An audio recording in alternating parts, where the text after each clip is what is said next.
Welcome back. This is Eric from Cash and Cultura.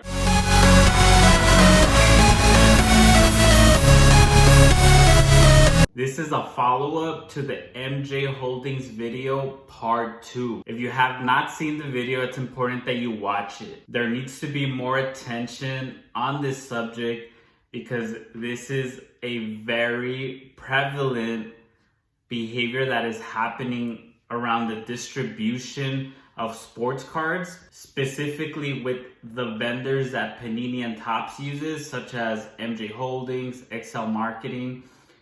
There has been a lot of situations that have been brought up where these vendors commit fraudulent acts, such as stealing the sports cards or holding them for specific customers and many other things. The part 2 video of the MJ Holdings series shows specifically where I catch a vendor holding product, not putting it out, being called out on it. I get the manager involved and the manager ends up bringing out some of the product, but a ton of it is missing. The vendor is nowhere to be seen. So I want to give an update on that particular situation. A lot of you have been asking, is this vendor still working? And I'm going to let you take a guess. So take a moment, type in a comment and tell me whether you think he got fired or if you think he's still employed. I'll give you a second. I'll look at some of my sports cards, some of the sales that I had going on this week. You guessed it, that guy is still employed by MJ Holdings. I'm sure a lot of you are not surprised. This vendor continues his shady behavior. I recently spoke with a collector that saw him stocking a different store. So I basically caught him being shady at the Walmart located on Zaragoza Monwood in El Paso, Texas. And I talked to a collector who saw him stocking a different store in the city, and he did the exact same thing. How do they get away with it? Well, one thing that I noticed, and just through talking to some of the vendors and just building a relationship with them, being nice, I have come across some information that basically some of the vendors tell their management that they're being harassed or heckled, and I'm sure that happens, but I do think that gets taken out of context a lot of the times. It's happened to me where I'm respectfully waiting for a vendor to finish stocking, not in their way, out of the aisle, and a vendor has specifically told me that they cannot do their job with me watching them. I'm not watching them, I'm on my phone just waiting for them to finish. More than 10, 15 feet away from them, 20, 30 feet away from them. And they've literally threatened to not stock if I don't leave. So again, that event, a lot of the vendors take these situations, they take it to their management, they tell them, hey, I'm being harassed, and they basically manipulate the situation in their benefit. So that's probably what this guy is doing, and that's probably why he's still employed, right? He probably turned that situation around and said something along those lines when the video clearly shows that he was not heckled, he was not disrespected, and it was just a very bad situation for the sports card world, because that is something that continues to happen. So here's the update to that situation. I sent the first video to the VP of Sales and Product Development at Panini, DJ Kazmierczak. He didn't respond. That's fine. The first video does lack a little bit of context, but it is a vendor that is known to be shady. Whatever. Second video is very specific. I mean, there's just no way to say that there's anything missing or that it's not specific. The video is raw and it's what it is and it's the truth. So I put it out. It's gained a lot of traction, and a prominent collector that does a lot of giveaways, has great reputation, the Card Fiend, tweeted out and gave us a shout out where he said the following. Shout out to Cash and Cultura for his latest video exposing a shady vendor. This happens across the country, which is very true. If you're just in tune with the sports card community and you follow a bunch of people, you will see all these stories. Hey DJ, why don't you do something about this? So he's calling out DJ, right? And guess what happened? DJ wrote back. This has been addressed with all distributors. Reps have been removed. Mosaic Football is not ready for complete distribution into Walmart, which is why you didn't see it this week. So again, that right there is not true. It's just not, right? And I'm sorry, DJ, it's just absolutely BS, and it's not a good response. So, hey DJ, appreciate that you would check out the video. This is what I wrote back. Hey DJ, I would appreciate if you would check out the video for me for more context, because you're wrong on this one. The issue is not that they didn't have the product. The issue was that the vendor intentionally did not put it out. The Walmart manager put it out after I complained. And then he says, it still lacks context, but okay. Wow. So again, I'm not sure if he's confused or what's going on, but again, that second video does not lack any context. It's raw, and that's why it's long, because it's a raw video. Card Fame put, haha DJ, it's a long video. But if you watch the last few minutes, you will see that the manager coming out with the product that the vendor refused to stock. MJ Holding should be removed. Yeah, so basically that's the gist of it.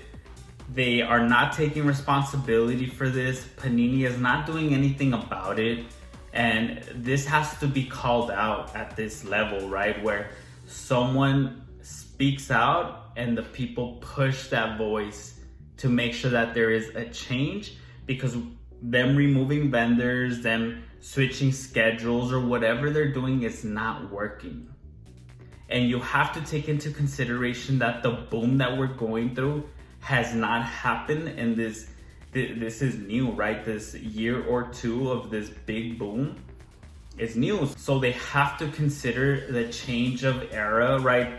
The big boom happened back in the 90s, but there was no internet, right? So reselling and flipping was not a thing like it is right now. It's so easy to sell, to buy, to trade.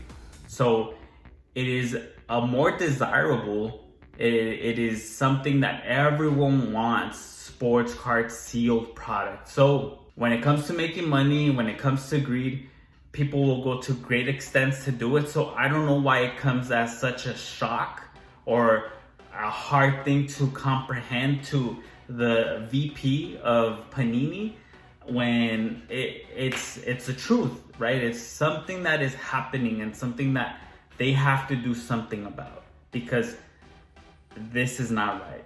And my whole beef is that I'm okay with going to a store and collectors or flippers or whatever you want to call people, they take it on.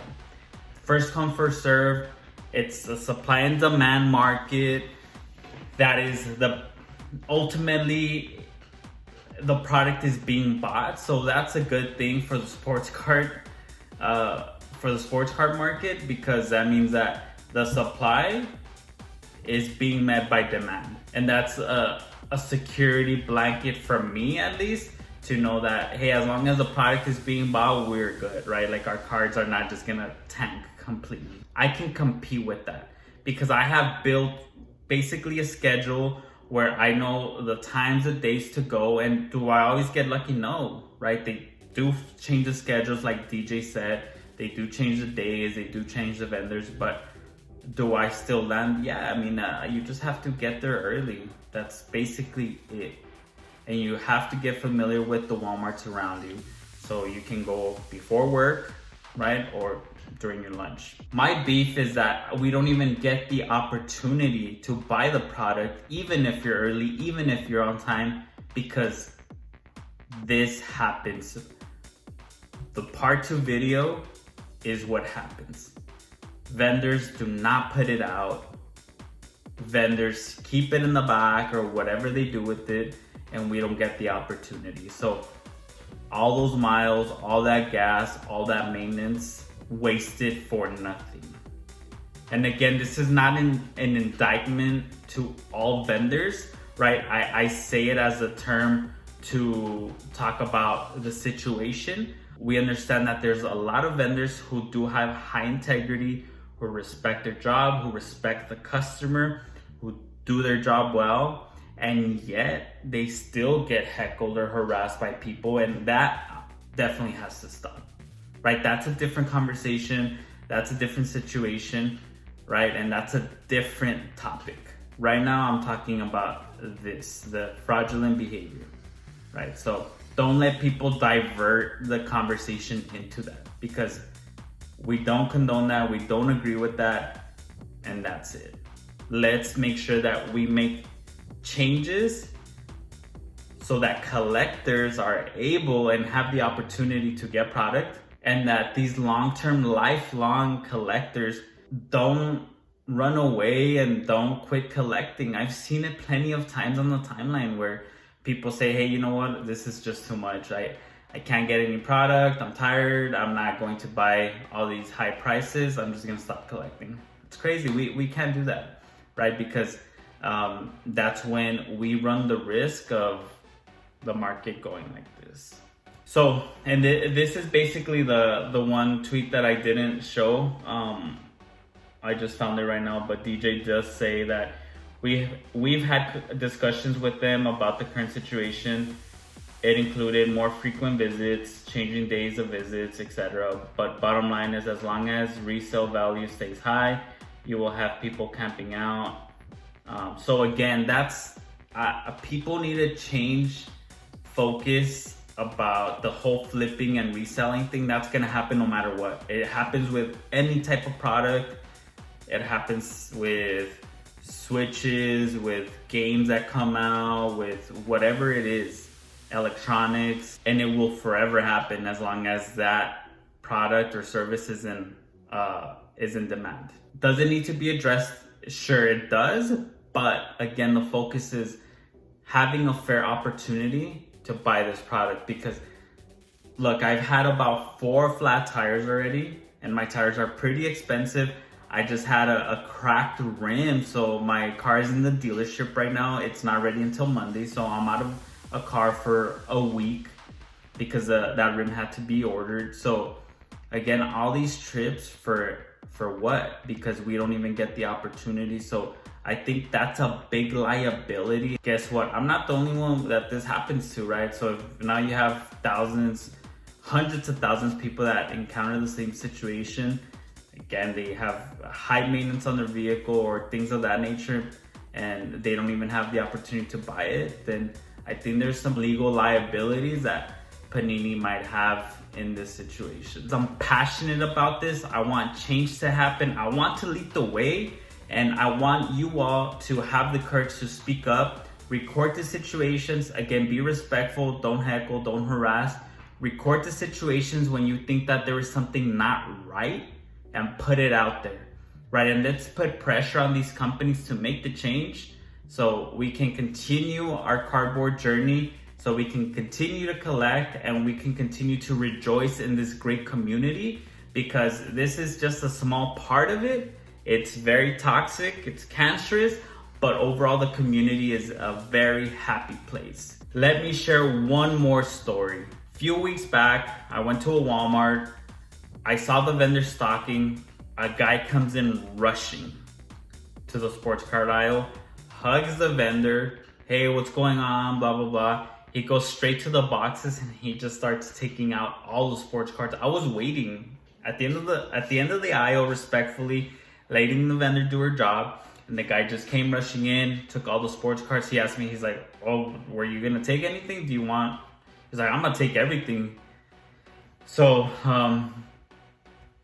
look, I'm never gonna fight over sports cards. That's not me. It's just not. It's not worth it. So I say, sure, I'll take some. So I took some. He took the majority of it, and as I'm checking out, the guy's just kind of telling me that he doesn't flip, that he just rips it with his kids or whatever. I honestly don't care, right? If you flip, whatever. But that situation did not sit well with me because obviously there's a conflict of interest there, right? So fast forward a week later, I go to the same Walmart around the same time, the same day, and sure enough, the vendor is there. Cool. I'm waiting by the sports card aisle, 20, 30 minutes, no vendor. All right, so I start walking around and I notice that same guy. He has a cart full of stuff. I don't know what's in the cart. And he kind of just glimpses at the sports car aisle with a little smirk, and he goes straight to the self-checkout and he starts paying for his stuff. So that doesn't sit well with me. There's another collector with me, so I tell him, hey, go stroll through the self-checkout and see what the guy has. And sure enough, he had a bunch of Absolute Football when it had just dropped. It was brand new, and he had a bunch of Pokemon, Hidden Fates, all that. So I knew immediately, like, there's something going on, right? Vendor is here, has not showed up to the sports card aisle, and you know, someone is already walking out. The guy that has a conflict of interest with the vendor is already walking out with a bunch of sports cards. So I go around the store and this is what I see. All right, so we just saw a guy. The sports card section hasn't been stocked, but we just saw a guy walk out with tons of Absolute Football. So we're wondering where it came from. I started strolling the Walmart and boxes are all over. Hi. Hi. Are you gonna stock any of the sports cards? Yeah. Not here, but when I'm done, I am. Oh, okay. So this is just all the Pokemon that was in those boxes? Not all the Pokemon, but it's because there's a section that goes here and then the section over there. Oh, okay. So some of it goes here and some of it goes over there. Got it. All right, thank you.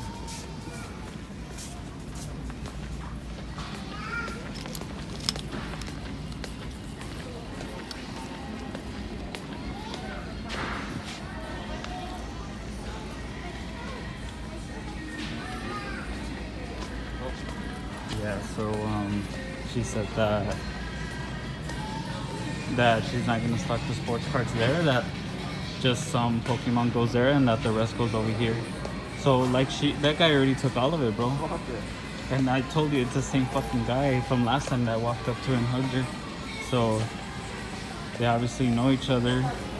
There you go. More proof, more facts, more videos on what's going on with the distribution, with the vendors that Panini and Topps are using, and they're doing nothing about this. They're not doing anything. That vendor clearly met up that guy and let him take whatever he wanted. That's not fair. Again, I'm okay with people taking it all. It is what it is, right?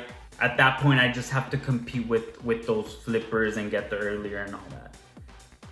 And does there need to be something that gets done about that? Sure. Again, that's a different conversation. This conversation is about not even having the opportunity to buy the product. And this is another example. So if I'm recording this left and right, guess how many situations are not being recorded and how many situations are happening in volume? Tons, I guarantee you that. So this right here is a call to action to DJ, to all of the leadership at these companies to do something about it and put something out with transparency to tell us what exactly are you going to change, because the previous changes that were mentioned are not cutting it. So again, a call to action to Panini, to Topps, do something about this fraudulent behavior by the distribution companies, so us collectors can continue to buy product and continue to collect and continue to rejoice in this great community. That's all we want. We just want it to be fair. We want to be able to buy some product and have fun with our families, with our friends, and collect that amazing cardboard that has really proven to be a staple of collecting, a staple in sports, and now a staple in whether you like it or not, investing or making money. Do me a favor, share this with a hobby friend. So at the end of this video, make sure you hit that share option, that you send it over to your sibling, to your friend, whoever it is, or share it please on your social media platform so we can get more awareness around this. And again, the goal is to not spread hate or anything like that. It's to spread awareness, to make sure that there is a change that happens, and I'm confident that it will. Thank you all for tuning in. Last thing, there is going to be a Robinhood sale Saturday, October 24th. So some of you might miss it. A Robinhood sale is when I buy sealed sports card product, such as Mosaic or anything new that drops. Whenever I have the opportunity to buy it, I'll grab some and then I'll sell it back to the community at cost. Make sure you check it out. I usually have those on Twitter. Make sure you follow on Instagram, and I will definitely try to get on TikTok and make some of those videos. I appreciate you all for tuning in, and make sure you hit that subscribe button. Cut. That's it. Peace.